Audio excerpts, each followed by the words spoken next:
Have you ever saved money so carefully that you started skipping meals, skipping small joys, skipping life itself, and still felt that one bad day could take everything away? There is a saying, never save money. It does not mean wasting money or living without responsibility. It means money should help you live, not make you afraid to even touch it. Saving is important, but money must have a purpose. In a small town where electricity went out and again, there lived a man named Ethan. Ethan worked nights as a security guard at a warehouse far from the busy streets. He was a simple, quiet man, honest in his work, never causing trouble. When he returned home in the morning, his body was exhausted and his eyes were heavy. But at night, instead of sleeping, his mind stayed awake, thinking about bills, power cuts, and the future. Life in that town was not easy. When the power went out, food spoiled quickly, phones died, candles cost money, and even simple things became difficult. One evening, the power went out while Ethan was eating dinner with his wife Mia and their young son, Leo. Leo was excitedly showing his schoolwork when the room suddenly fell into darkness. Mia lit a small candle.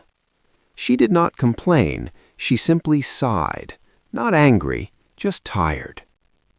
Leo looked at the weak light and asked, "How can I study like this?" That question stayed in Ethan's heart. That night, Ethan made a decision. He would save money to buy a generator. People in the town said a generator meant safety. Once you had one, life became easier. Ethan believed them. He took an old envelope, wrote the word generator on it, and hid it in a drawer beneath his clothes. Every week, he carefully placed money inside. To save more, he gave up small comforts, no hot tea, no fruit, no new shoes, even when the old ones were broken. Each sacrifice hurt, but he told himself, "This is for the future." At first, the envelope felt comforting, heavy, full. It made Ethan feel safe. But life did not stop. One night, Leo became seriously ill, a high fever, no time to wait. At the clinic, the doctor asked for money first. With shaking hands, Ethan opened the drawer and emptied the envelope. In minutes, years of saving disappeared. Leo recovered, but Ethan did not feel relieved. He felt afraid. Soon after, the rent increased. Then, at work, Ethan was told his shoes were unsafe and had to be replaced. The envelope became empty again. Ethan worked longer hours, slept less, and grew quieter. The more he saved, the more afraid he became of losing it. People said saving money makes you safe, but Ethan's life told a different story. One night, during a complete blackout, Ethan stepped outside and noticed something strange. Across the road, one house was glowing with light. It belonged to Mrs. Carter, an elderly woman who sold snacks near the school. While the rest of the street sat in darkness, her home was calm and bright. Ethan walked over and asked how. She smiled and showed him a rechargeable lantern. "I charge it when the power is on," she said, "and rent it when the power goes off. It gives me light and peace." That moment changed something inside Ethan. For the first time, he understood. Money hidden in a drawer stays silent. Money used wisely can speak and return. That night, Ethan sat at the kitchen table as the candle burned low. He opened the thin envelope again. The numbers brought no comfort, only a tight feeling in his chest.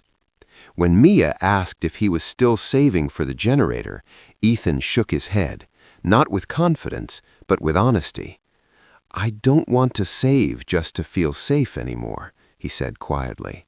"I want to build something that helps us live." The next morning, with nervous hands and a racing heart, Ethan spent part of the saved money on 2 rechargeable lanterns and a small phone charger. Spending felt dangerous, but hiding felt worse. He made a small agreement with a nearby barber to charge the lanterns during the day in exchange for help closing the shop at night. It was small, but it was movement. During the next blackout, Ethan went door to door, offering light and phone charging. Some doors stayed closed, some people doubted him, but others agreed. That first night he earned very little, but this money felt different. It came with effort, purpose, and hope. Week by week, he added more lanterns, then power banks. Leo began helping too, proud to feel useful. Their home slowly changed. Meals became calmer, voices softer. When one lantern broke during a storm, fear returned, but this time Ethan did not freeze. He repaired it, learned from the loss, and moved forward. Months later, he bought a small solar panel. Not perfect, but enough. The first night the power failed and their house stayed bright, Leo asked, "Are we safe now?" Ethan smiled gently. "Safety," he said, "is not hiding anymore. It's building something that can stand again tomorrow." He flattened the old envelope and placed it inside a notebook, a reminder of who he once was. Because saving alone cannot protect a life, but using what you have with care, courage, and purpose can slowly turn fear into light. And life does not wait for perfect plans or full envelopes. It grows through small, brave steps, even when darkness is still close.